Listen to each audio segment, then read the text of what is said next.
परमात्मानमानम्य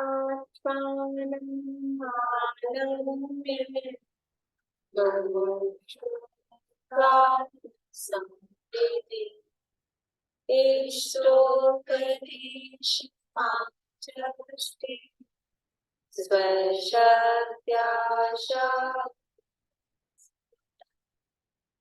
यस्य स्वयं स्वभावते प्रभावे तस्मै संज्ञानकाय नमोस्तु परम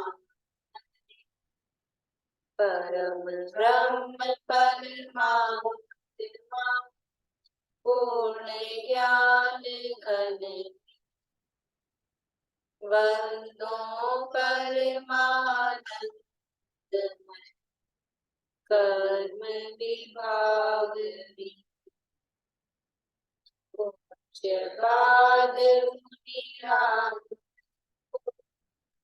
नमन करो बलिदान स्वात्म संपदा की टीका करूं प्रगटा सहज स्वभाव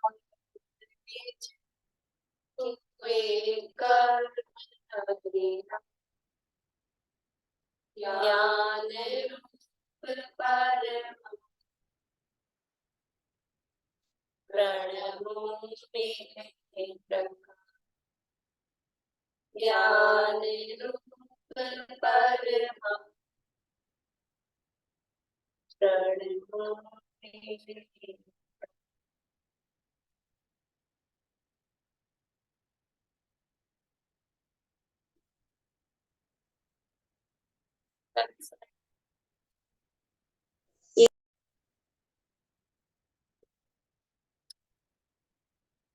श्लोकेश नामक ये ग्रंथ है आचार्य पूज्यपाद स्वामी द्वारा रचित के अंतर्गत यहाँ चर्चा चल रही है। पहले तो शिष्य को संसार शरीर भोगों से विरक्ति नहीं थी, उसमें आसक्त था, धन में आसक्त था, भोगों में आसक्त था। फिर समझ लीजिए गुरु महाराज के द्वारा समझाए जाने पर उसको थोड़ा विश्वास उत्पन्न हुआ कि ये संसार में कहीं भी सुख है नहीं, धन में सुख है नहीं, धन से सुख होता नहीं है और शरीर वास्तव में अपना नहीं है, विषय भोगों में सुख नहीं है। ऐसा थोड़ा उसको कुछ श्रद्धा उत्पन्न हुआ और जो आचार्य कह रहे थे कि अपनी आत्मा का ध्यान करो, ऐसा जो उनका अभिप्राय था, तो फिर उसने पूछा कि उस आत्मा का स्वरूप क्या है जिसका कि ध्यान किया जाए। तो उस आत्मा का स्वरूप अब यहाँ पर बता रहे हैं कि वो ध्यान करने योग्य जो आत्मा है। देखो आत्मा का स्वरूप भी, आत्मा किस पर्पज से चाहिए, जैसे कि अपन दुकान में जाते हैं ना, तो हाँ दुकान में जाते हैं, मान लो कपड़े लेने गए, तो वो सबसे पहले पूछता है किस पर्पज से चाहिए। एक तो कैजुअल वेयर चाहिए, पार्टी वेयर चाहिए, और फिर साड़ी लेने जाओ तो पहले पूछता है आपको पहनने की देने लेने के लिए चाहिए किस पर्पज से चाहिए। तो आत्मा का स्वरूप जानना है तो किस पर्पज से, अलग अलग पर्पज से आत्मा का स्वरूप भी अलग अलग बताया जाएगा कि कौन सा आत्मा चाहिए। कि आत्मा जानना है तो निश्चय वाला आत्मा जानना है कि व्यवहारने वाला आत्मा जानना है, कैसा आत्मा जानना है, संसारी आत्मा का स्वरूप जानना है कि सिद्ध जीवों का स्वरूप जानना है। हाँ, बहिरात्मा, अंतरात्मा, परमात्मा, कौन से आत्मा को जानना है और आत्मा को किस लिए जानना है। देखो एक तो आत्मा को जानना है तो आत्मा के हमको जैसे अभी 6 द्रव्यों का वर्णन जानना है तो उसमें जीव का वर्णन जानना है, एक तो ये प्रयोजन है। एक हमको एग्जाम के लिए जानना है, तो एग्जाम देना है उसके लिए जानना है। हमको किसी को बताना है, किसी ने हमसे पूछा है कि जीव का क्या, आत्मा का क्या स्वरूप है। अभी यहाँ वो सारे पर्पज नहीं है, जिसका ध्यान करना है, ध्यान करने योग्य आत्मा का क्या स्वरूप है, हम कौन से आत्मा को जाने। आत्मा के स्वरूप में और भी बातें आ सकती है और भी तरह से उसका स्वरूप बताया जा सकता है, लेकिन जिसका ध्यान करना है ऐसे आत्मा का क्या स्वरूप है, यानी ध्यान करने योग्य। फिर तब ये याद नहीं करेंगे कि देह आत्मा एक है, देह चेतन एक है। जब अहिंसात्मक आचरण की सिद्धि करनी होगी तब देह और आत्मा को एक कहेंगे। तब ये कहेंगे कि ये देख के चलो नीचे ये जीव जंतु चल रहे हैं, ये जो दिख रहा है ये मात्र शरीर नहीं है, ये जीव। तब वो कहेंगे। लेकिन जब ध्यान करना है तो कौन से आत्मा का ध्यान करना है, उसका स्वरूप यहाँ कह रहे हैं। 21 नंबर का श्लोक है, 21 नंबर 51 50 श्लोक तो 50 नंबर पेज पे है। हाँ। स्वसंवेदन सुव्यक्तस्तन्मात्रो निरत्ययः अत्यंत सौख्यवानात्मा लोकालोक विलोकन।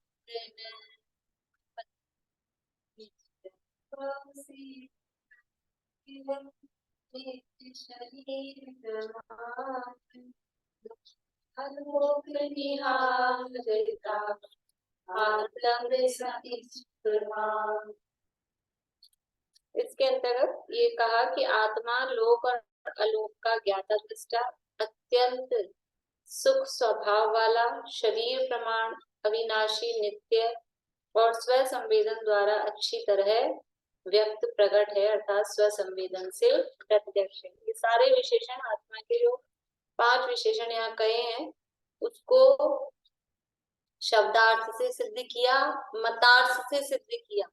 यहाँ मतार्थ का 5 प्रकार के अर्थ होते हैं जैसे नाचार्य ने, और वहाँ ब्रह्मदेव सूरी ने द्रव्य संग्रह में 5 प्रकार के अर्थ बताए। अर्थ 5 प्रकार से किया जाता है। कौन कौन से 5 प्रकार है? शब्दार्थ, मतार्थ, भावार्थ, आगमार्थ, नयार्थ। नया। तो यहाँ पर मतार्थ की अपेक्षा मतार्थ की प्रमुखता है। मतार्थ की प्रमुखता से ये 5 विशेषण कहे और वो 5 विशेषणों को यहाँ सिद्ध किया। और 4 विशेषताएं जब बताई तो शिष्य बोले आप विशेषताएं तो बता रहे हो लेकिन वो है भी कि नहीं, वो किसी प्रमाण से उसका अस्तित्व भी सिद्ध होता है कि नहीं। तो उसको प्रत्यक्ष, जो मुख्य प्रमाण है, प्रत्यक्ष प्रमाण से आत्मा का अस्तित्व सिद्ध किया। कौन सा प्रत्यक्ष? इंद्रिय प्रत्यक्ष नहीं, इंद्रिय प्रत्यक्ष भी नहीं और प्रदेश प्रत्यक्ष भी नहीं। स्वसंवेदन, अपने अनुभव में वो आता है, स्वसंवेदन से वो प्रत्यक्ष है, ऐसा यहाँ सिद्ध किया। और कल हमने यहाँ पर जो उदाहरण दिया था तत्वानुशासन का, कि स्वसंवेदन किसे कहते हैं, कि अपने आत्मा का आत्मा के द्वारा जो वेद्य विदक बना है उसका नाम है स्वसंवेदन, उसको स्वसंवेदन कहते हैं। और ऐसा स्वसंवेदन किसको होता है? कि योगी को। योगी का मतलब क्या है? योग का मतलब क्या होता है? योग। बोले सुशीला आंटी, आप करते हो ना योग, योग का क्या होता है? बोलिए। आत्मा के प्रदेश मनोवचन काय के निमित्त से आवाज आई आप लोगों ने? इन्होंने कहा मनोवचन काय को कहते हैं या मनोवचन काय के निमित्त से जो आत्मा के शरीर में हलन चलन होता है उस। और एक इन्होंने सुशीला आंटी ने कहा कि जुड़ने को योग कहते हैं। और कोई यहाँ से कुछ आप लोग बोलना चाहते हैं? योग किसे कहते हैं?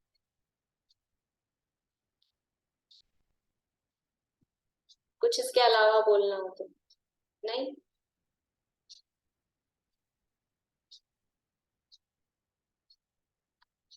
हलन चलन वाले योग के लिए कौन कौन हाँ कर रहे हैं? और जुड़ने वाले योग के लिए कौन कौन हाँ कर रहे हैं? और बाकी लोग ना दोनों में हाथ नहीं उठा रहे, और कोई अपना व्यू भी नहीं बता रहे। योग तो सरल शब्द है। अरे सबसे पहले बचपन से योग पढ़ते ना, योग मतलब जोड़, जुड़ना। और यहाँ वो वाला योग नहीं है आंध्र प्रदेशों के हलन चलन वाला योगी। तो योग मतलब जो अपने आत्मा से जुड़ा हुआ है वो योगी है। योगी कौन है? योग मतलब क्या? योग का मतलब है अपना उपयोग, योग उपयोग, वो अपने में जुड़े, दोनों का योग हो जाए, उसका नाम योग है। वो योग है। और वही योगी है जो अपने उपयोग को अपनी आत्मा में जोड़ता है, वही योगी। तो ऐसा जो योगी जो अपने उपयोग को अपने आत्मा में लगाने के लिए तैयार है या लगाता है, वो जो फिर अपने आत्मा का आत्मा के द्वारा जो वेदकपना उसको हो रहा है, उसका नाम स्वसंवेदन है। खुद के द्वारा खुद का वेदन, स्वसंवेदन। दूसरे वेदन करते हैं कि अन्य चीजों का वेदन करते हैं, मैं अलग हूँ, रसगुल्ला अलग है, उसका वेदन किया, ये स्वसंवेदन नहीं है। लेकिन रसगुल्ला अपना खुद का वेदन करे तो वो उसका स्वसंवेदन हो, तो वहां तो है नहीं, उस तरह का वहां ज्ञान ही नहीं है। तो यहाँ जिसमें ज्ञान है, ऐसा मैं स्वयं अपने द्वारा मैं ही वेदन करने वाला और मैं ही वेदन में आने वाला। तो ऐसा जो स्वयं के द्वारा स्वयं का जानना होता है, उसको स्वसंवेदन कहते हैं, और वही आत्मा का अनुभव अथवा दर्शन है। इस प्रकार से प्रत्यक्ष प्रमाण से यहाँ आत्मा को स्वसंवेदन प्रत्यक्ष सिद्ध किया। देखिए भावार्थ, पेज नंबर 52, पेज नंबर 52 भावार्थ। यहाँ कल अपन ने पॉइंट्स पढ़े थे, उसको पढ़ते थे, आगे पढ़ते हैं। आचार्य ने श्लोक में लोक अलोक को जानने वाला, अत्यंत सुख स्वभाव वाला, शरीर प्रमाण, अविनाशी और स्वसंवेदन गम्य आत्मा के ऐसे 5 विशेषण देकर आत्मा की विशिष्टता दर्शाई है। आत्मा का वैशिष्ट्य, वैशिष्ट्य मतलब उसकी विशेषता है, उसका क्या वैभव है, ये आत्मा के विशेषण है, ये विशिष्टता आत्मा की बताई है। अब वो किस प्रकार है वो यहाँ बता रहे हैं। पहला जो लिया, लोक अलोक को जानने वाला, कि सर्वज्ञ का आत्मा लोक अलोक को जानता है, यह व्यवहार का कथन है, परंतु इसका यह अर्थ नहीं है कि वे जानते ही नहीं, वे जानते तो हैं, परंतु पर पदार्थों के साथ एकता करके एक में एक होकर नहीं जानते। यदि वे एकता करके जाने तो वे अन्य जीवों के राग द्वेष के कर्ता और उन जीवों के सुख दुख के भोक्ता हो जो कभी नहीं होता। देखिए जीव का या ज्ञान का स्वभाव क्या कहा जाता है, आत्मा का स्वभाव कैसा है, सुपर प्रकाशी स्वभाव है। ज्ञान का स्वभाव कैसा है, सुपर प्रकाशक है। स्वर पर को प्रकाशक मतलब को जानने का, ये आत्मा का स्वभाव कहो, ज्ञान का स्वभाव कहो, स्वर पर को जानना आत्मा का स्वभाव है। तो वो जो स्वभाव कहाँ प्रकट होता है कि जब अनंत दशा हो जाती है तो पूर्ण स्वभाव वहां प्रकट हो जाता है। तो केवली भगवान अपने को जानते हैं केवल ज्ञान के द्वारा, कि पर को जानते हैं, कि दोनों को जानते हैं। केवली भगवान केवल ज्ञान से लोकालोक को जानते हैं। तो लोकालोक को जानते हैं तो वो अपने को जानते हैं कि पर को जानते हैं। लोकालोक तो पर है ना। तो समय साल में गाथा है कि एक निश्चय शुद्ध के निश्चय केवली शुद्ध के नवी 10वीं गाथा है समय साल में, कि जो निश्चय से तो अपनी आत्मा को ही जानते हैं और व्यवहार से लोकालोक को जानते हैं। तो ये जो स्वभाव है स्वपर प्रकाशक, वो स्वभाव निश्चय से है कि व्यवहार से? ज्ञान का स्वभाव स्वपर प्रकाशक है, एक बात ठीक है। और वहां कहा कि केवली भगवान केवल ज्ञान के द्वारा अपने को जानते हैं, अपने को तो निश्चय से जानते हैं, और लोकालोक को पर को, लोकालोक मतलब पर को व्यवहार से जानते हैं। तो वहां दो अलग अलग कहे, और यहाँ कह रहे हैं स्वभाव है। तो ये जो स्वभाव है, ये स्वभाव निश्चय से है कि व्यवहार से? निश्चय से है कि व्यवहार से? सब एक मत हो रहे हैं, निश्चय से है। तो जब निश्चय से स्वभाव है सपर प्रकाश है, फिर पर प्रकाश व्यवहार से, लोकालोक को जानना वो पर प्रकाश, वहां आप भेद कर रहे हो। समझ में आ रही बात? बात समझ में आ रही है? जब ये स्वभाव ही है, निश्चय से है, मतलब वास्तविक स्वभाव है स्वपर को जानना, तो फिर अपने को जान रहे हैं वो तो निश्चय से जान रहे हैं, और पर को जान रहे हैं वो व्यवहार से जान रहे हैं। फिर इसमें भेद क्यों कर रहे हो? तो पर को भी निश्चय, जब स्वभाव ही है ना, तो पर को भी निश्चय से जानते हैं और स्व को भी निश्चय से जानते हैं। बात तो ये है ना, समझ में आई मेरी बात? सबको समझ में आ गई, सब प्रसन्न हो रहे हैं, सब जवाब देना चाह रहे हैं। बोलिए अर्चना जी। जो कल आपने बताया था कि पर को वो तन्मय होकर नहीं जानते हैं, तो इसलिए वो वहां पर व्यवहार किया और स्व को तन्मय होकर जानते हैं। देखिए, स्वभाव तो निश्चय से है और केवली भगवान पर को व्यवहार से जानते हैं, इसका मतलब वो व्यवहार मतलब झूठ है, जानते ही नहीं है ही नहीं, ऐसा नहीं है। फिर वहां व्यवहार से जानते हैं, ऐसा क्यों कहा? कि वो स्वपर प्रकाशक निश्चय से स्वभाव है, वास्तव में जानते ही है, लेकिन जैसा अपने को यही दिया है ना, अभी अपन ने जो पढ़ा, कल अपन ने पूरा नहीं पढ़ा था पैराग्राफ, मैंने वैसे ही बताया कि जैसा अपने को जानते हैं वैसा पर को नहीं जानते। अपने को जानते समय पर को तो मात्र जानते हैं, और अपने में ये मैं हूं ऐसे एकत्व पूर्वक, स्वगेय पूर्वक ये मैं हूं ऐसा अपने को तन्मय होकर जानते हैं। तो पर को भी जानते हैं, स्व को भी जानते हैं, स्वभाव तो निश्चय से है, लेकिन वहां ये डिफरेंस बताने के लिए उसको व्यवहार से। एक्चुअली क्या है, जैसे कि समझ लीजिए कि मैं आपको देख रही हूँ, तब मैं इनको देख रही हूँ, लेकिन मुझे ये और ये दिख रहे हैं कि नहीं दिख रहे हैं? बस तो ना सुख हो रहा है ना दुख हो रहा है, वही तो बोल रहे तन्मय होके नहीं जाना, वही तो समझ लीजिए कि मैं किसी एक व्यक्ति को यहाँ देख रही हूँ, मैंने शायद आंटी को देख रही हूँ, बीचों बीच में दिख रही हूँ, लेकिन इनको देख रही हूँ तो भी बाकी के लोग हैं, वो दिख रहे हैं। तो जैसा मैं इनको मतलब अभी तो यहाँ तो अपने रागी देशी हैं, अपन तो बुद्धिपूर्वक इनको जान रहे हैं ऐसा, तो क्या कहेंगे कि मैं निश्चय से तो इनको ही देख रही हूँ, लेकिन ये सब दिख रहे हैं।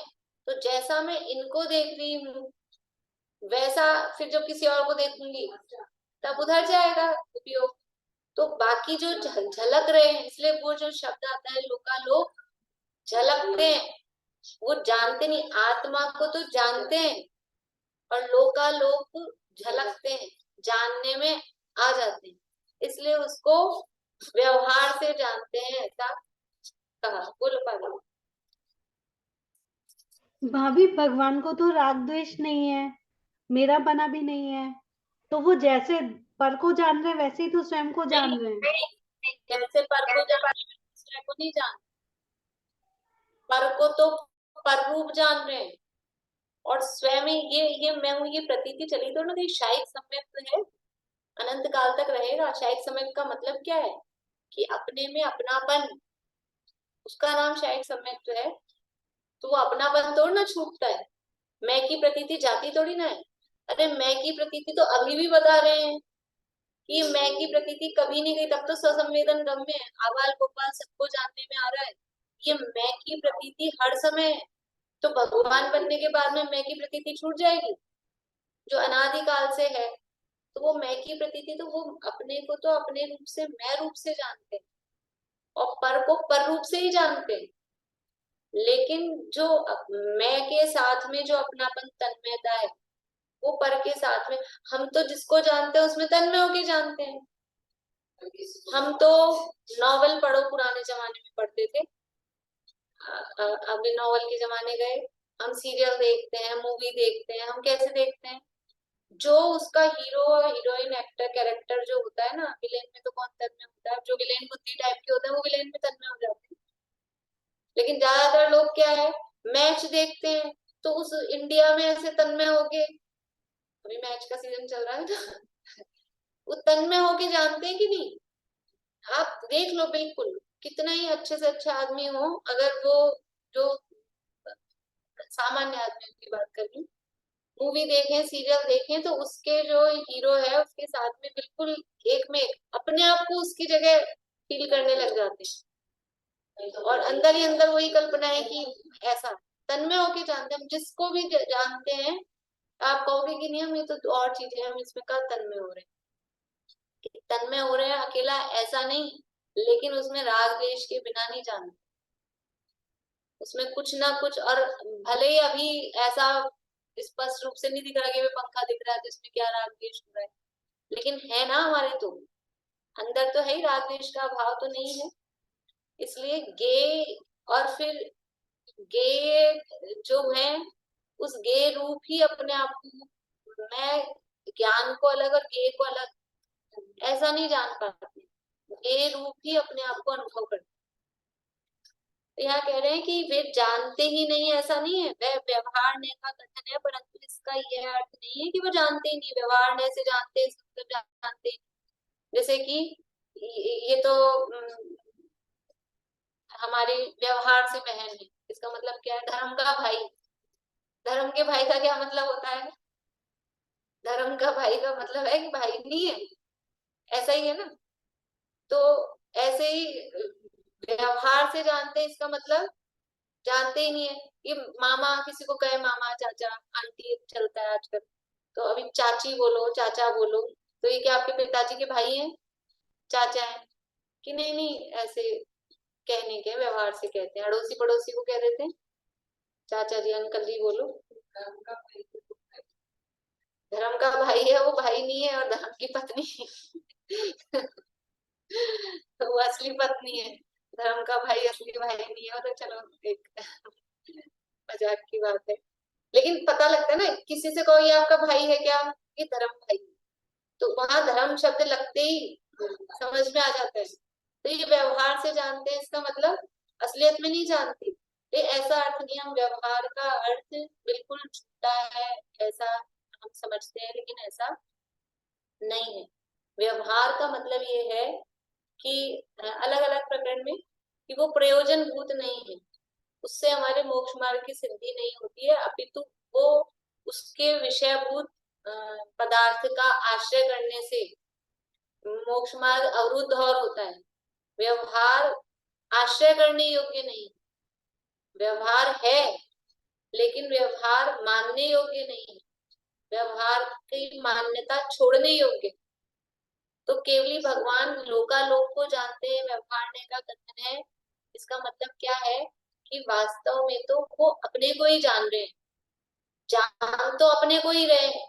लोकालोक को जानने के लिए जान ही थे, लोकालोक तो जानने में आता है, तो अपने में ही तन्मय है, और जब अपने में तन्मय है तो लोकालोक ज्ञान में झलकता है। इसलिए दर्पण की उपमा दी जाती है, ज्ञान को दर्पण की उपमा। जैसे दर्पण है वो अपने में मगन है, उसको कोई विकल्प कुछ इधर उधर जाना आना, कौन झलके कौन नहीं झलके, कितना झलके, कुछ नहीं है, वो अपने में मगन है, वो अपने स्वच्छता रूप वर्णन कर रहा है, तो बाहर जो जो आता है वो सब उसमें जानने में आते हैं। जैसे कि दर्पण में मोर, दर्पण में जो मोर झलका, दर्पण में मोर झलका, तो ये निश्चय से झलका कि व्यवहार से झलका? दर्पण में मोर आया, उसका प्रतिबिंब आया, निश्चय से आया कि व्यवहार से?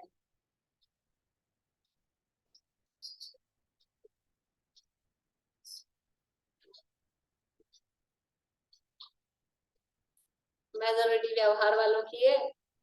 और दीदी प्रतिबिंब तो निश्चय से ही आया बोलेंगे ना, मतलब वो प्रतिबिंब को अगर बोलोगे तो वो तो निश्चय से ही है ना, मतलब देखो, वो उसका काम है प्रतिबिंब का होना तो। वो ठीक है बात, लेकिन दर्पण में जो मोर आया है तो वो मोर नहीं है वास्तव में, वो दर्पण का ही परिणमन है। दर्पण तो अपने स्वच्छता रूप परिणमन कर रहा है, और वो मोर जो दिखाई दे रहा है तो वास्तव में उसमें मोर है क्या? दर्पण में खोजो ढूंढो, उसको तोड़ दो फोड़ दो, तो मोर टूट जाएगा क्या? उसमें से कहीं निकाल के लाओ। बच्चे होते हैं तो वो ऐसी कोशिश करते हैं, उसमें से पकड़ ले ऐसा दिखता है, तो वो वास्तव में निश्चय से तो वो दर्पण का ही परिणमन है, दर्पण अपने रूप ही परिणमन कर रहा है, और बाहर में वो जो कहा गया है कि दर्पण में मोर झलका, तो फिर अब इसको क्या कहेंगे? ये व्यवहार का कथन है, वास्तव में दर्पण में मोर घुसा नहीं है। ऐसे ही केवली भगवान लोकालोक को जान रहे हैं, तो वास्तव में तो वो अपनी ज्ञान की स्वच्छता रूप परिणमन कर रहे हैं, और लोकालोक उनके ज्ञान में जानने में आता है। तो यहाँ कह रहे हैं ये व्यवहार ने का कथन है, तो व्यवहार ने का कथन है, इसका अर्थ ये नहीं है कि वो लोकालोक को जानते ही नहीं, बिल्कुल ही आप झूठा उड़ाई दो हवा में ही, ऐसा नहीं है। वे जानते तो हैं, परंतु पर पदार्थों के साथ एकता करके एक में एक होकर नहीं जानते। यदि वे एकता करके जाने तो वे अन्य जीवों के राग द्वेष के कर्ता। अगर एकता होती है ना, जानने में, जिस चीज को जानने में हमारी एकता होती है, तो फिर तत्संबंधी राग द्वेष होते ही हैं। जिस बात को हम समझ लो तटस्थ होकर न्यूट्रल भाव से जान लिया, सुन लिया, तो तत्संबंधी राग द्वेष नहीं होते। लेकिन जिसमें अपन घुस जाते हैं मतलब हम उसमें एक में कि क्या बात है, कैसे है, तो फिर तत्संबंधी, अभी समझ लो इलेक्शन का मौसम, तो अभी कोई भी जीते कोई भी हारे, कोई ना कोई तो जीतेगा ही, कोई ना कोई हारेगा ही, तो हमको वैसे राग द्वेष नहीं हो रहे। लेकिन अब हम ये जिसमें कि कौन आगे बढ़ रहा है, कौन कैसा काम कर रहा है, किधर क्या हो रहा है, कौन जीत रहा है, अगर हम उसमें घुस रहे हैं, तन्मय हो रहे हैं, तो हमको राग द्वेष होंगे, तत्संबंधी राग द्वेष होगी। ममता अभी 6:45 का टाइम कर दिया है, मैसेज डाल दिया, 2 दिन हो गए, ठीक है ना। हाँ, मैं तो आपको पता है या नहीं इसलिए बता रही हूँ, कोई बात नहीं, वो कोई बात नहीं पता है, लेकिन मोबाइल खराब हो रहा है, इनकी क्लास चलती है, इसके बाद मैं लेती हूँ इसलिए। ठीक ठीक। तो ये कह रहे हैं कि यदि वे एकता करके जाने तो वे अन्य जीवों के राग द्वेष के कर्ता और उन जीवों के सुख दुख के भोक्ता हो। यदि वो एकता करके जाने तो वो तत्संबंधी राग द्वेष के कर्ता और वैसा सुख दुख के भोक्ता हो, क्योंकि फिर वो सामने वाले का जैसा परिणमन होगा उस हिसाब से स्वयं सुखी होगा, दुखी होगा ही उसके हिसाब से। किसी में राग, किसी में दुख। हमको जिसमें राग है उसकी प्रशंसा हो रही है, उसको पुरस्कार मिल रहा है, तो हम सुखी होंगे। और हम जिससे जलते थे उसको पुरस्कार मिल रहा है, तो हम दुखी होंगे। तो उसमें तन्मय होके जानेंगे ना, तो ऐसा ही होगा। तो यदि वो व्यवहार से जानते हैं का मतलब बस जानते मात्र हैं, वो उसको तन्मय होकर नहीं जानते, तो जो कभी नहीं होता है। दर्पण की तरह आत्मा में यानी ज्ञान में ऐसी निर्मलता है कि उसमें 3 लोक के सर्व पदार्थ प्रतिबिंबित होते हैं। इसलिए अपने आत्मा को जानने पर सभी उसमें जानने में आ जाते हैं। जैसे दर्पण में ऐसी स्वच्छता है, ऐसे ज्ञान में ऐसी है। जो अपने को जानता है, एक सुक्ति भी चलती है ना, जो अपने को जानता है वो सबको जानता है, और जो अपने को नहीं जानता वो किसी को नहीं जानता। जो स्वयं को नहीं जानता वास्तव में वो पर को भी नहीं जानता। क्यों नहीं जानता? क्योंकि वो पर को स्वयं मान के जानता है ना, वो पर को पर जानता ही नहीं। जो अपने को जानता है कि ये मैं हूँ, तो ये मैं हूँ, तो मेरे अलावा बाकी सब क्या है? पर। बाकी सब पर है, तो वो पर को जानता है वास्तव। जिसको अपना घर पता है कि ये घर मेरा है, तो बाकी ये घर मेरे नहीं है, ये पराये हैं, उसको पता है ना। जिसको यही नहीं पता अपना घर कौन सा है, तो क्या पता ये वाला है, क्या पता ये वाला है, हर घर को ही अपना माने। तो वास्तव में तो जो स्व को जानता है वही पर को जानता है। लेकिन जो अपने को जानता है तो पर को अलग अलग जानना पड़ता नहीं है, वो पर सब जानने में आ जाता है।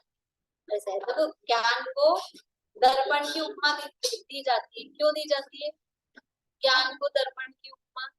दर्पण में और ज्ञान में समानता।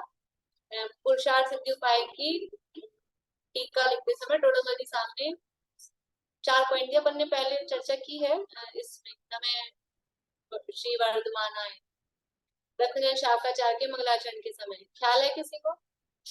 दर्पण और ज्ञान की 4 प्रकार से समानता। क्या बात है, बोलिए सुमन जी।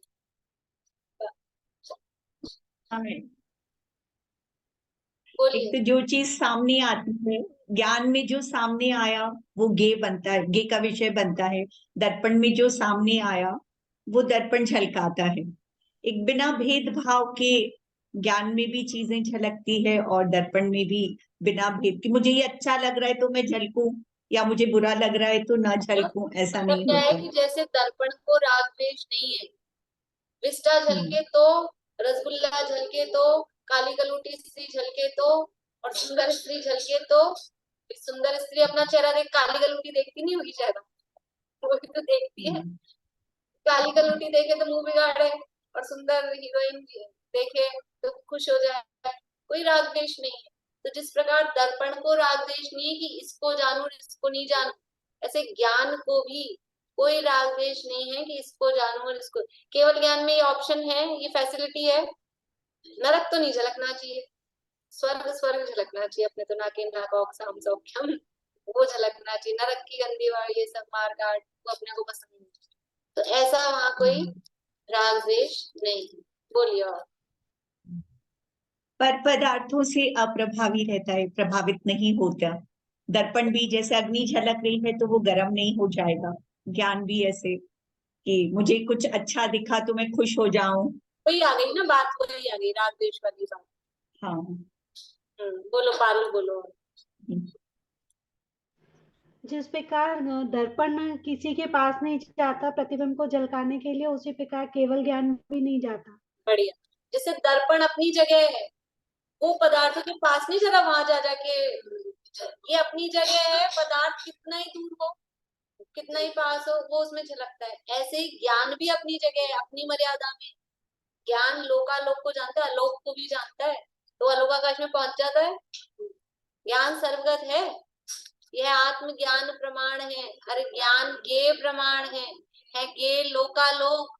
इस विधि सर्वगत यह ज्ञान है, ज्ञान सब जगह जाता है, अलोक में भी जाता है, सब जगह जाता है, लेकिन अपनी जगह रह के ही जाता है, अपनी जगह रह के ही जाता है, अपने अपने प्रदेशों से बाहर नहीं जाता। लेकिन जैसे दर्पण अपनी जगह रह के सबको जानता है, वैसे ज्ञान भी अपनी जगह रहकर सबको जानता है, बाहर नहीं जानता जाता। 2 पॉइंट हो गए। और आगे। जैसे दर्पण में क्रम नहीं पड़ता पदार्थों को झलकाने में, वैसे केवल ज्ञान में भी क्रम नहीं पड़ता। बहुत बढ़िया। जैसे दर्पण में क्रम पड़ता है, यहाँ दर्पण लगा है तो ये आगे बैठी है, ये पीछे, पहले इनको झलकाऊं बाद में उनको सब एक साथ अक्रम से जितने जो उसके सामने होते हैं सब एक साथ झलकते हैं। वैसे ही ज्ञान में भी क्रम नहीं पड़ता, पहले इसको जानू फिर उसको जानू, केवल ज्ञान अक्रम से युगपत युगपत लोकालोक झलकते हैं, अक्रम से सबको जानता है। और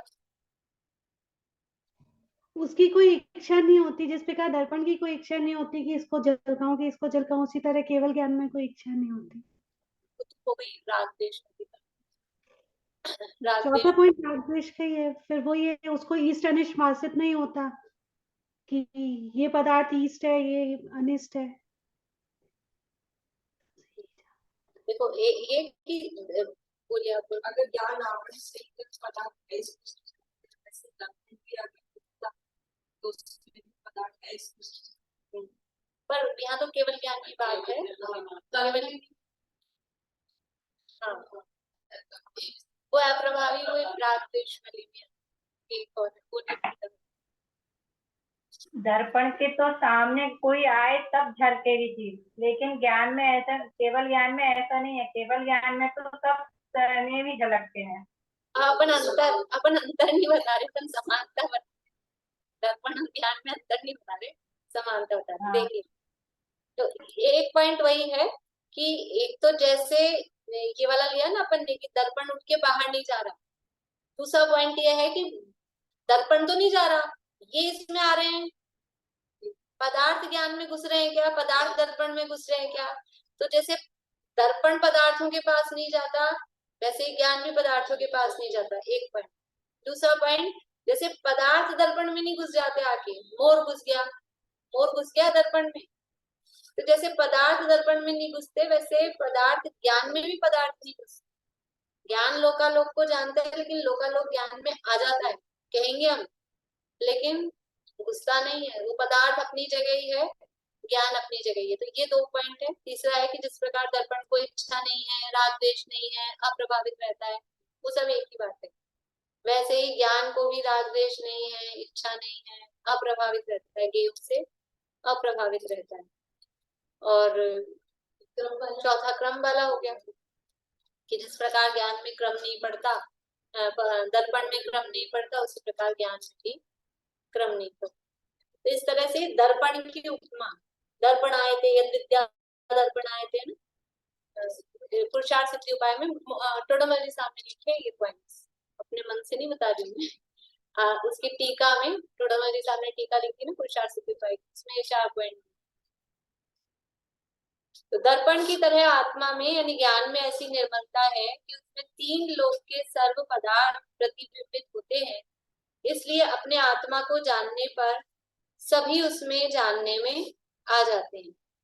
केवल ज्ञान की एक समय की पर्याय 3 लोक के अनंत पदार्थों, उनके प्रत्येक के अनंत अनंत गुणों और प्रत्येक गुण की त्रिकालवर्ती अनंत अनंत पर्यायों को युगपत यानी एक साथ जैसा है वैसा जानती है। अर्थात जिस द्रव्य की जो पर्याय जिस काल में जिस क्षेत्र में हो गई है, होने वाली हो और होती हो गई है भूतकाल, होने वाली हो भविष्य काल और होती हो वर्तमान काल, तथा उन पर्यायों को अनुकूल जो बाह्य निमित्त हो, उन सबको केवली भगवान एक साथ जैसे हैं वैसे जानते हैं। ऐसे उनकी ज्ञान की अचिंत्य सामर्थ्य है। केवल ज्ञान की कितनी गजब की सामर्थ्य है। किस किस को जानता है कि केवल ज्ञान की एक समय की पर्याय और कितने हैं, अगर 3 लोक के पदार्थ, क्योंकि पदार्थ 3 लोक में ही है, और साथ में वो जो लोक के बाहर वाला है ना आलोक, वो अपने आप में अनंत है। ये तो 3 लोक में तो अनंत पदार्थ नहीं है, लेकिन आलोक कितना है, आलोक एंडलेस अनंत हाँ, इतना अनंत। तो वो आलोक सहित 3 लोक के अनंत पदार्थों और उनके प्रत्येक के अनंत अनंत गुण, एक एक द्रव्य में कितने गुण। अभी तो हमने संख्यामान और उपमामान पढ़ा है, तो संख्यामान में थोड़ा बहुत अनंत का आइडिया आया है। इसके बाद आगे अभी वर्ग धाराएं होती है, विरूप वर्ग धारा, तो समझ में आता है कि कहाँ एक द्रव्य में गुण कितने होते हैं। थोड़ा गुरुदेव के प्रश्नों में आता है जीव अनंत, उससे अनंत गुणे उद्गल, उससे अनंत गुणे 3 काल के समय, उससे अनंत गुणे आकाशीय प्रदेश, और उससे अनंत गुणे एक द्रव्य में जीव में गुण। इसमें क्या है, बीच की कई चीजें गायब हो गई, मतलब डायरेक्टली बता दिया मोटा मोटा जो अपने को पता है। हाँ, ये वर्ग धारा में ही है। ये जो गुरुदेव बोलते हैं ना, ये ऐसे नहीं कि मन से, गुरुदेव को भी कर्णान योग का पूरा अच्छा नॉलेज था, ऐसे नहीं। मतलब आप एक भी बात देखोगे ना तो अपने में तो कभी कभार गलत निकल जाती है, थोड़ी बात जो द्रव्यानियों का प्रवचन करते हैं उनके विद्वान, तो कोई बातें ऊपर नीचे हो जाती है। हाँ, लेकिन गुरुदेव की आप अगर कर्णन योग की बात आएगी उनके मुंह से, तो ऐसे नहीं कि कुछ भी अंदाजे से सामान्य कथन, ऐसा नहीं।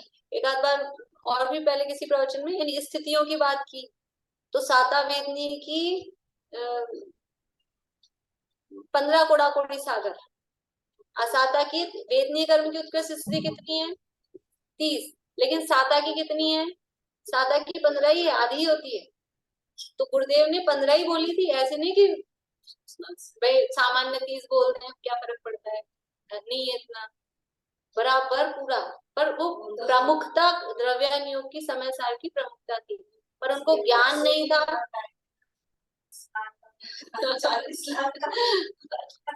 आज के प्रवचन में वही आ रहा था, गोवा का सेठ, गोवा का सेठ था।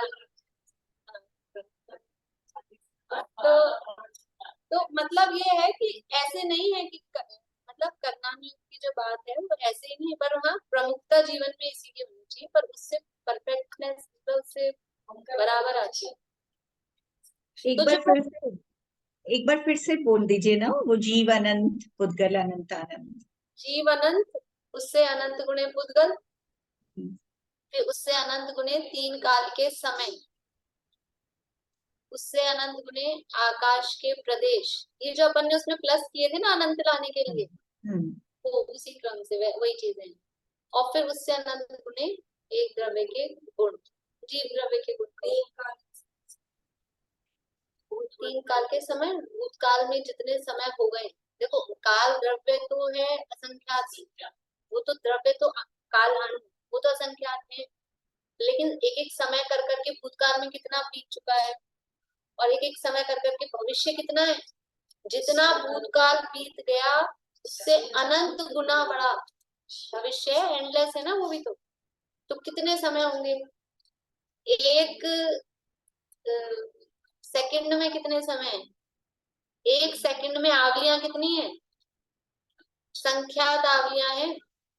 और एक आवली में कितने समय, बोलो पारुल, एक आवली में कितने समय, असंख्यात का सामान्य, वो याद नहीं आ रहा। बोलो प्रीति।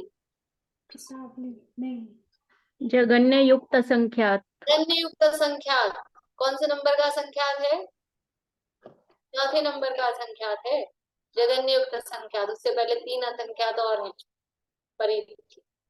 इतने इतने समय है जगन्य युक्त संख्यात समय। बोलो पारुल क्या पूछ रही हो। भाभी 2 क्वेश्चन है। पहला तो ये यहाँ पे जो कर्ता आया है, ये कर्ता मतलब करवाने वाला, जैसे भगवान की मान्यता है कि वो करवाते हैं, वो ही वाला है फर्स्ट पैराग्राफ में लास्ट लाइन। करने वाले राग द्वेष के कर्ता अन्य जीवों के, यानी अन्य जीवों के जो राग द्वेष हो रहे हैं वो उनके भी हो जाएंगे, क्योंकि वो उनको तन्मय होके जानेंगे। तो जैसे राग द्वेष उनके हो रहे हैं वैसे ही इनके भी हो जाएंगे, तो उन राग द्वेष के करने वाले हो जाएंगे। और उनको जो सुख दुख हो रहा है उस सुख दुख के देखो, हम अपने बच्चे में तन्मय होते हैं कि नहीं, हम अपने बच्चे में, दुनिया में बच्चे हैं लेकिन हम तन्मय होकर किसको जानते हैं, अपने बच्चे को तन्मय होकर जानते हैं। अब यहाँ बच्चे खेल रहे हो बाहर और लग गई, किसी बच्चे के रोने की आवाज आई, उसके लग गई, तो और बच्चों के लगी होगी किसी और के, तो एक साधन में के हिसाब से एक नॉर्मल को तकलीफ होती है, और अपने वाले के लग गई होती है तो वो उसके सुख दुख के, उसको दुख जितना हो रहा है ना इधर उतना उससे ज्यादा ही दुख इस तन्मय होकर, क्योंकि उसमें उसको अपना मानते हैं ना, और इसको अपना नहीं मानते। खूब न्यूज़पेपर पढ़े रहते हैं, ये इसके एक्सीडेंट हो गया, इसके लग गई, ये मर गए, वो मर गए, दुखी होते हैं। पर दुनिया में कम थोड़ी ना लोग मरते हैं, हम दुखी नहीं होते क्योंकि तन्मय नहीं होते। हो गया पारुल, दोनों हो गए।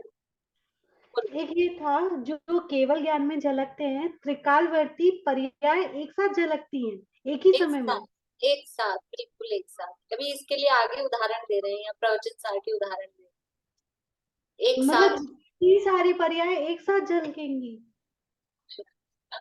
यही तो गजब है, इसलिए कह रहे हैं अचिंत्य सामर्थ्य, महिमा तो अचिंत्य है ही, सामर्थ्य। और आपको अपने जब उसमें चला था ना तब बताया था, में जब चला था सर्वद्रव्य कर पर्यायेषु केवलस्, कि कितनी, यहाँ तो कह रहे हैं केवल ज्ञान में क्या जाना जा रहा है कि जितना लोक है, ये लोक और अलोक, और उसमें जितने द्रव्य हैं, उनमें जितने गुण हैं, उनकी जितनी पर्याय, ठीक है। लेकिन उसमें जो द्रव्य है तो उसमें सिद्ध कितने हैं, 3 लोक में सिद्ध कितने हैं, कितने सिद्ध हैं सुशलांटी, अनंत सिद्ध हैं। और सभी सिद्ध केवल ज्ञानी है कि नहीं दीदी, तो उनके एक एक सिद्ध के केवल ज्ञान में ये सारी चीजें उसमें झलकती है कि नहीं, ये पूरा लोकालोक, सारे द्रव्य गुण पर्याय एक साथ, तो एक सिद्ध के ज्ञान में झलकती है, दूसरे के में, तीसरे के में, चौथे के में। तो वो जो उनका जो, ये मान लो अपन ये वाला केवल ज्ञानी भगवान है और ये दूसरे केवल ज्ञानी भगवान है, तो इनके केवल ज्ञान में ये झलकेंगे कि नहीं, और ये झलकेंगे तो इनके केवल ज्ञान की पर्याय झलकेगी कि नहीं। तो इनका लोकालोक, एक तो खुद का लोकालोक जान रहे हैं, फिर इनका लोकालोक, फिर इनका लोकालोक, फिर इनका लोकालोक, ऐसे अनंत सिद्धों के अनंत लोकालोक इस एक केवल ज्ञान में, और इस एक में अनंत झलक रहे हैं, और इस एक को ये वाले सिद्ध जान रहे होंगे, तो ये अनंत फिर इनके अनंत में मल्टीप्लाई होंगे कि नहीं। आप वो जो लगते हैं ना मंदिरों में, एक भगवान की प्रतिमा है बीच में और इधर दर्पण और इधर दर्पण, तो इधर का इधर से लगता है, इधर का इधर, देखा था कभी, देखा, इधर का उधर, इधर का उधर झलकता है। हाँ, वो ऐसे लिखते हैं 24 दर्शन करो, और मूर्ति होती है एक और वो इधर की उधर, वहां तो फिर भी तो भी थोड़ा सा लगता है कि हाँ है। ये कितना अनंत होगा, आप बैठ के विचार करना आज इस पे, कि इनके केवल ज्ञान में ये अनंत सिद्धों का केवल ज्ञान झलक रहा है एक के में, और ये फिर हर के में ये झलकेगा, तो इनके में ये अनंत और इनके में ये अनंत, फिर इनके में ये अनंत, फिर इनके में ये अनंत, कितना अनंत। हमको लग रहा है एक लोग का लोग जान रहे हैं, एक समय की पर्याय में। अभी तो इसी में लग रहा, अभी तो इसी में आश्चर्य हो रहा था कि कैसे चलेगा, कैसे चलेगा। कितनी, ये किसी और की नहीं है सामर्थ्य, ये अपनी है, ये अपनी सामर्थ्य है। हमको तो थोड़ा ज्यादा अलौकिक गणित चल रही थी ना, तो भी आज इतना ही बहुत है। एक टॉपिक पढ़ा, आज इतना ही बहुत है, आगे दूसरा मत पढ़ा। ये हमारा तो सब मिक्स हो जाता है। एक वो रिद्धियां होती है, रिद्धियां, उसमें कोष्ठ बुद्धि, बुद्धि रिद्धियों के बीच में कोष्ठ धान्य उपम में बीजम होते हैं, कोष्ठ बुद्धि रिद्धि है। तो उसका क्या मतलब होता है कि कैसी रिद्धि है? बुद्धि रिद्धि मतलब ज्ञान से संबंधित, कि जैसे कोठियार होता है, कोठियार समझते, स्टोर, स्टोर में। तो जैसे कोठियार में सामान रखा है, गेहूं रखे हैं, दाल चावल सब सामान सब रखा होता है हमारे स्टोर में। तो कभी ऐसा होता है, अपने को कभी शंका होती है, हमने रख तो दिया, सब मिक्स हो जाएगा तो अरे कोठियार में कहाँ से मिक्स होगा, मसालदानी में मिक्स नहीं होता है। तो उसमें सब मसाले रखे होते हैं, कदाचित कभी कभार हिल जाए तो भी ऐसा मिक्स नहीं होता है। को विश्वास रहता है तब तो हम यूज लेते हैं चीजें। फ्रिज में इतनी सारी चीजें रख देते हैं, सब चीजें फ्रिज में रख दी और पता लगा कि दूध में नींबू मिल गया और अंदर के अंदर ही फट गया। नींबू भी रखा है, दूध भी रखा है, और भी चीजें रखी, सब रखा है। तो जैसे वहां कोठियार में सब सामान रखा होता है, लेकिन जैसा है वैसा रहता है, मिक्स नहीं होता। ऐसे वो ज्ञान रिद्धि कैसी रिद्धि कि जितना विषय जो जो ज्ञान है वो उनके ज्ञान रूपी कोठे में, स्टोर में रखा है, और फिर भी मिक्स नहीं होता। अपना तो मिक्स हो जाता है, कौन सा अपूर्वकरण, कौन सा अध्याकरण, ये गुण संक्रमण की, गुण श्रेणी की, स्थिति कांडाकार की, स्थिति का बंधावसरण, सब मिक्स हो जाता है हमारे। दिन में कह रहे थे वो कि मैं बहुत कोशिश करी, बहुत याद भी कर लिया, फिर बार बार में मिक्स हो जाता है। तो हमारे तो क्या है, ये हम हीन पुण्यशाली हैं, इसलिए मिक्स होता है। और वहाँ रिद्धि ऐसी है, ये सब गणधर परमात्मा की रिद्धियां होती है, 63 रिद्धियां तो होती है, और अलग अलग भी हो जाती है। तो वहां जब अभी तो केवल ज्ञान ही नहीं हुए, तभी ऐसी रिद्धि है, तभी मिक्स नहीं हो रहा। तो केवल ज्ञान में मिक्स हो जाएगा, सब खिचड़ी बन जाती होगी। इतना सब एक एक स्पष्ट, जैसा हमको अभी हम एक दूसरे को स्पष्ट देख पा रहे ना, हम पता है हमको अपनी स्पष्टता ये भी समझ में आती है कि हम यहाँ पे इतना स्पष्ट नहीं देख पाते। जब हम YouTube पे देखते हैं ना, तो चेहरे के एक हाव भाव इतने अच्छे दिखते हैं कि हम यहाँ बैठ के देखें तो इतने अच्छे नहीं दिखते। हमारे तो ऐसा इंद्रिय ज्ञान है ही, और वहां तो एकदम केवल वही वक्ता का फेस दिखता है, एक एक एक्सप्रेशन, तो वो समझ में आते हैं उसमें। और वो केवल ज्ञान की कितनी गजब की सामर्थ्य है, ऐसी अचिंत्य सामर्थ्य कि जो जो जितने जितने द्रव्य हैं, जो गुण हैं, उनकी पर्याय हैं, वो सबको एक साथ एक समय में बिना थकान के, थक जाता होगा दर्पण, जान जान के थक गया, आज तो भैया बहुत ही लोग आए धूप दशमी के दिन, तो थक गया, झलका झलका, ऐसा होता है। पसीना पसीना हो गया आज तो, झलका झलका, कि जैसे उसको थकान नहीं होती, ज्ञान को भी थकान, ऐसी ज्ञान की सामर्थ्य है। इसके संबंध में प्रवचन सार में जो कहा है, कल इसको अभी तो और आगे करेंगे। हाँ बड़ी है, पर विषय है आनंद लेता है।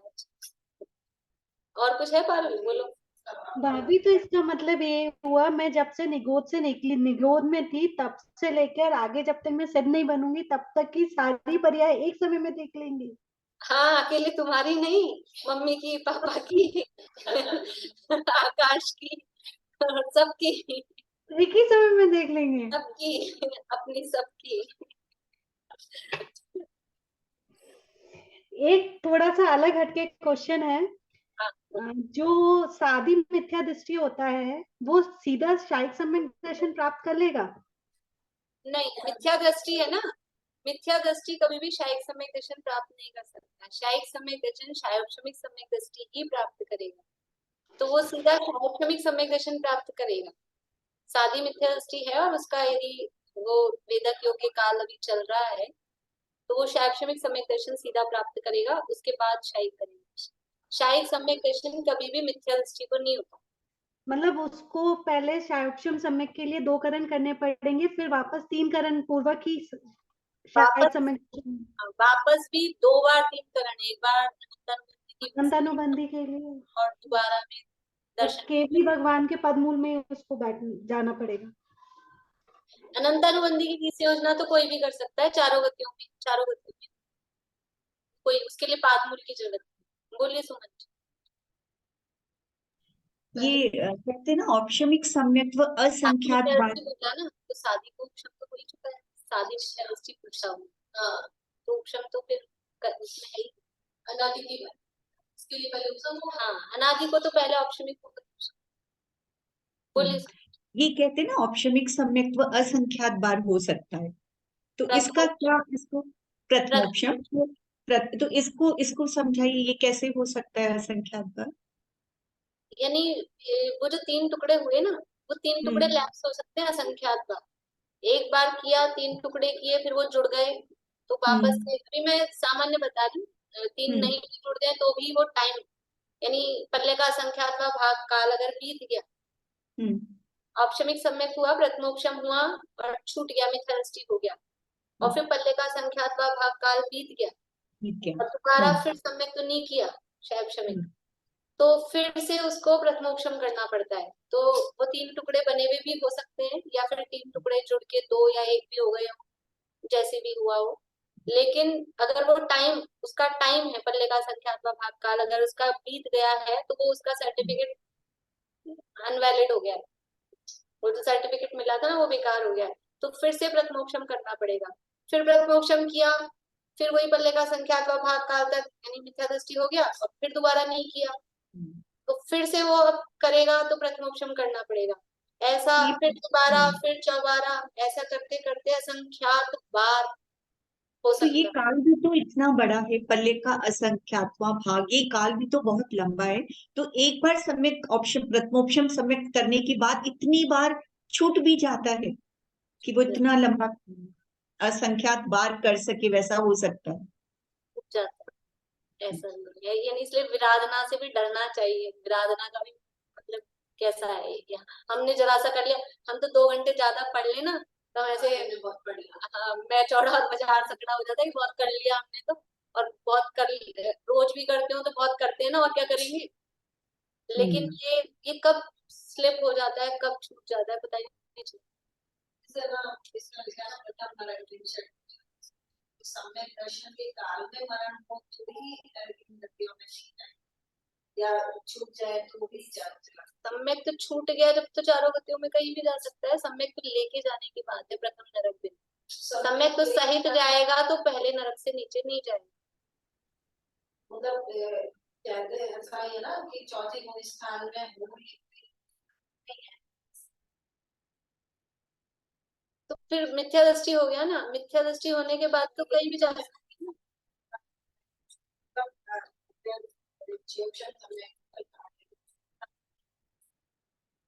ऐसा कोई नियम थोड़ी ना, जिसको दूसरे तीसरे नरक में जाना है वो तो छोड़ेगा ही, तब तो दूसरे तीसरे नरक में जाएगा। सम्यक तो लेकर तो पहले ही नरक में जा सकते हैं, और वो भी शायद सम्यक दृष्टि ही हो। शिवक्षम सम्यक दृष्टि पहले नरक में भी सम्यक को लेके नहीं जा सकता है, तो उसको मरते समय तो छोड़ना ही पड़ेगा। 7वें नरक का नार की जिंदगी भर सम्यक दृष्टि रहे, लेकिन वहां से निकलेगा तो मिथ्या दृष्टि बन के ही निकलेगा, तो मरते समय छोड़ेगा, वहां से सम्यक दृष्टि नहीं निकल सकता, तो नियम है।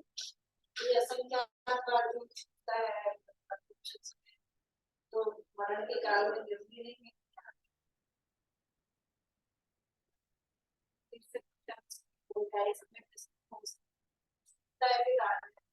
नहीं तो आप अभी समझे ही नहीं। प्रथमोपशम सम्यक तो एक बार होके छूटा तो पल्ले असंख्यात वर्ष पहले दोबारा प्रथमोपशम नहीं होगा, फिर होगा तो शिवक्षम होगा।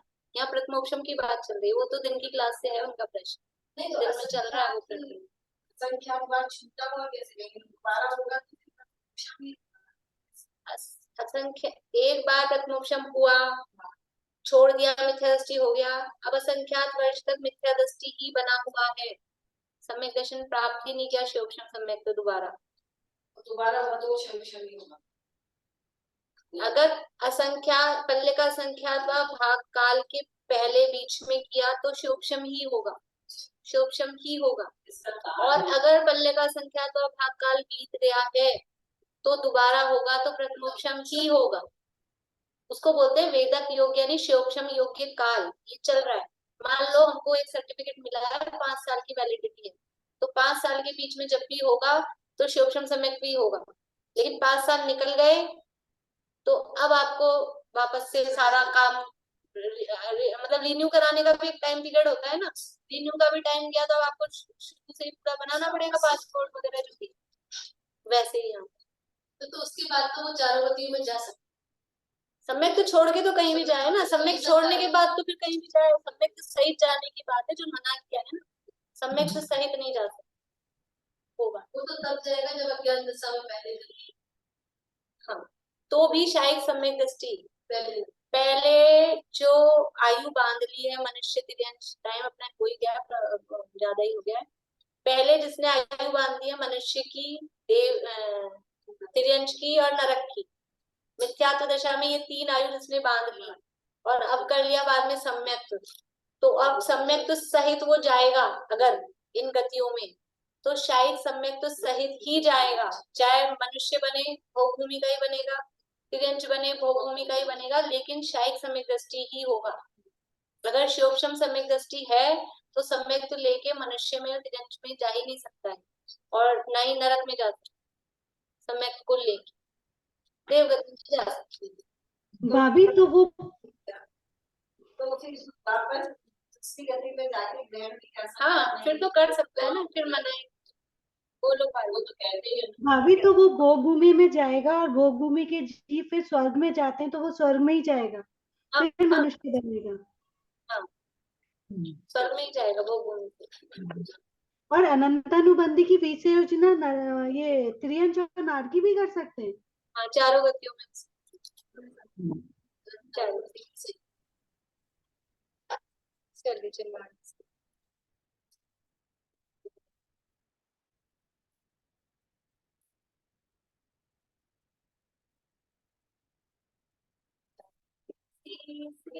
कुछ नहीं रहता, कुछ नहीं रहता, अब अपने जीवन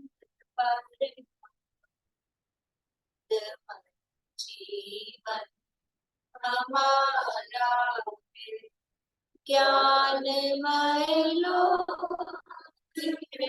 मेरा ज्ञान दे मेरा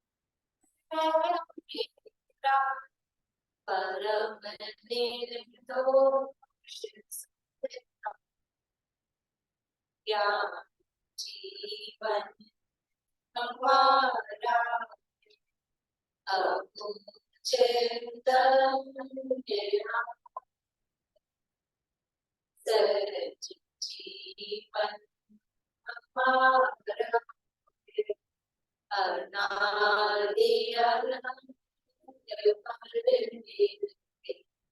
शत्रु जीवन हमारा